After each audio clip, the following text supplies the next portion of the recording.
would we ever move back to the UK? We will tell you at the end of the video after comparing several areas of life in Australia to the UK. We had always wanted to try life in Australia. Even though we loved the UK, we had good jobs, great friends, and of course our families. As with any country, you need a visa to come to Australia even if it's for a holiday.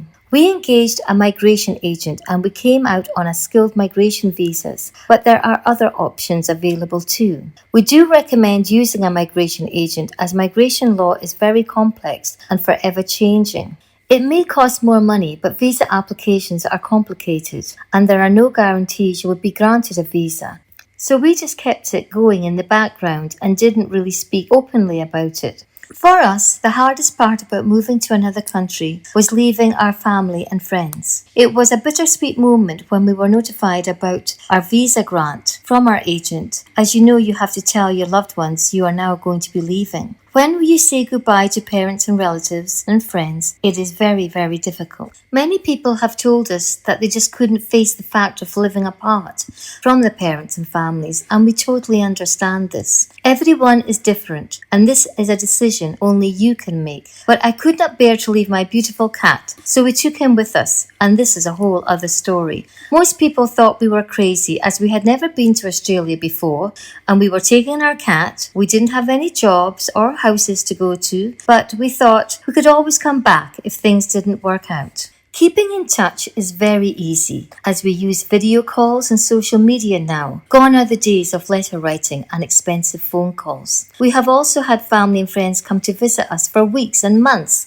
at a time, so they have had a chance to experience Australia too. We have also frequently travelled back to the UK and even had holidays in other parts of the world where we met our family and friends midway. The world really is a small place, and technology like cheap video calls has made it even smaller.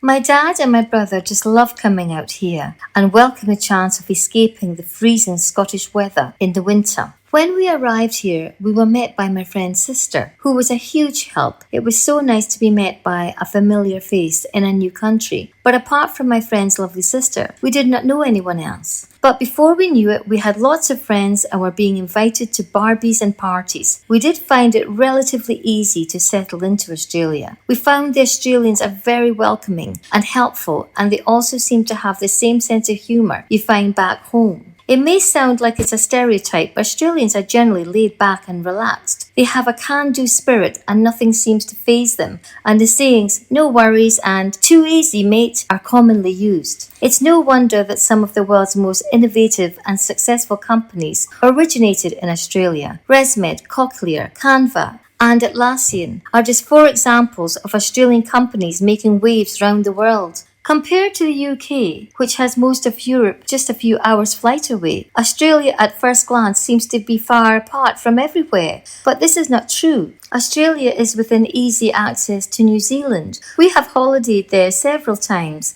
and we love Queenstown, as it is the adventure sports capital of the world, and also a stunning place to visit. In fact, the whole country is breathtaking. And also close to Australia, there are the Pacific Islands such as the Cook Islands, Fiji, Vanuatu, New Caledonia, Bali, and more further afield, Thailand and Japan. So, no, we don't feel isolated here. As I mentioned, we came out on a skilled migration visa and had research jobs and lined up interviews before we arrived. Fortunately, we both found jobs within a few weeks. We'd organised ourselves and sent our CVs to several recruitment companies before we left the UK, who pre-arranged interviews for us. There is also a lot of work in tourism, the service industries and hospitality, plus regional fruit picking and farm work for backpackers with the appropriate visas. Also, and this is just our impression on comparing notes with friends back in the UK, our salaries seem to be generally higher here. But what about renting or buying a house in Australia? Buying and renting in the major cities is quite expensive. Sydney has some of the highest real estate prices in the world, but the general rule of thumb is the closer you are to the beach or city centre, called the CBD or Central Business District, the higher the prices will be. Sydney's eastern suburbs and Bondi are particularly expensive because they are close to both the beach and the city centre. We lived about 40 kilometres from Sydney Centre and in the outer suburbs where we found prices more affordable. The downside is that you need to spend more time travelling to and from work. Sydney homes are generally a lot bigger than back in the UK, and swimming pools are also very popular. Homes in Australia are usually open plan and mostly larger single level blocks. Units or flats, apartment towers, are springing up everywhere now, and these are sometimes more affordable option than a house, particularly if you want to be close to the city or beach. One of the main reasons we moved out of the UK was the cold, grey, wet weather. Australia is warmer and it can get very hot in the summer. Some of the best times of the year are autumn, spring, and even winter isn't that cold. You generally will not find snow here unless you go to the alpine regions, such as the snowy mountains. And yes, you can ski in Australia. It is a huge country and the climate is different throughout. Queensland will flaunt its tropical climate to the southern states in the winter, and there is nothing nicer than a winter's weekend away in Cairns or the Gold Coast. We also love visiting Melbourne and Adelaide, but not for the weather. When it rains in Australia, it rains, and storms can be intense. But we love the climate here. We are fortunate to have a pool and really enjoy an alfresco lifestyle. Australia is a beautiful country with some contrasting landscapes ranging from the outback, red centre to lush rainforests and beaches. There are also the tropical islands of Queensland, and we just love the Whitsunday Islands on the Great Barrier Reef. The beaches here are second to none and form part of the Australian culture. A great children's activity is to join the local nippers of the Surf Lifesaving Club, where they are taught in a fun way how to be safe in the sea, and many will graduate to be lifeguards themselves. One of the things that we do miss from back home that Australia doesn't have much of are mountains. We miss our hill walking in the Lake District, Scottish Highlands and the European Alps when we had a chance to go there. Public transport in Australia is generally quite good in the big cities. Sydney is expanding its light rail and metro train routes, and Melbourne has its unique trams, but there is nowhere near as extensive as, say, the London Underground. Outside of the cities, the rail and road systems aren't nearly as good as the UK or European motorway or rail networks. There are no high-speed railways here, and travelling between the major cities can take 12 hours or more if travelling by train or bus. It is faster to drive, but don't expect a 6-lane motorway everywhere. This is understandable as Australia is such a vast country. It is 1,000 kilometres from Sydney to Melbourne or Sydney to Brisbane, which is slightly longer than the entire UK mainland. The population of London is about the same as the whole of Australia, so there are fewer taxpayers who can fund infrastructure, such as intercity multi-lane motorways and high-speed rail.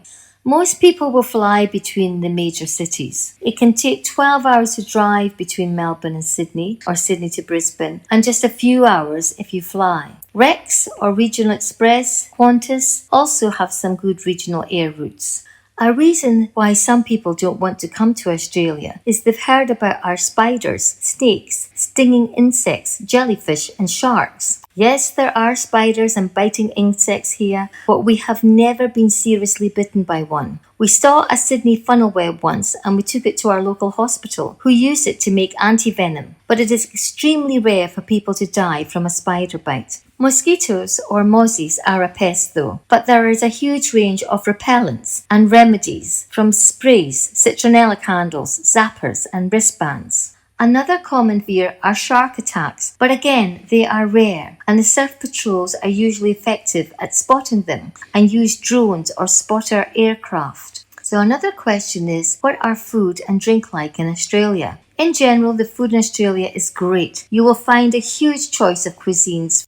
But one thing we have noticed, although the Indian restaurants are great here, for us they are on another level in the UK. As you would expect, there are large supermarket chains here which provide you with all you need, but there is not the choice to say ready-made meals as you find in the UK. When we have a holiday in the UK, we love to get the delicious prepared meals from Marks and Spencer's, as well as find an Indian restaurant. Not surprisingly, wine here is amazing, and you can buy a great bottle of wine just for a few dollars. Clear skins are popular, particularly when there is a glut of wine, and you can pick up a perfectly drinkable, unbranded bottle for just a few dollars. Australian wines are some of the best in the world, so you can be spoilt for choice.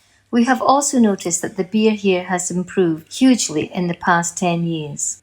Australia even produces some great whiskies and gins, and of course Bundaberg rum. Australia also has a great coffee culture and is home of the flat white. So on balance, do we prefer life in Australia or the UK? Yes, there are pros and cons to living anywhere, and everyone is different. The hardest part is probably leaving family and friends. But on balance, if you're thinking of coming over to Australia to live, or even just for a holiday, we say give it a go. So even though we miss Marks and Spencer's, ready meals, British Indian restaurants, and my beloved hill walking, for us it was the best decision we have ever made, and we haven't regretted it for a second.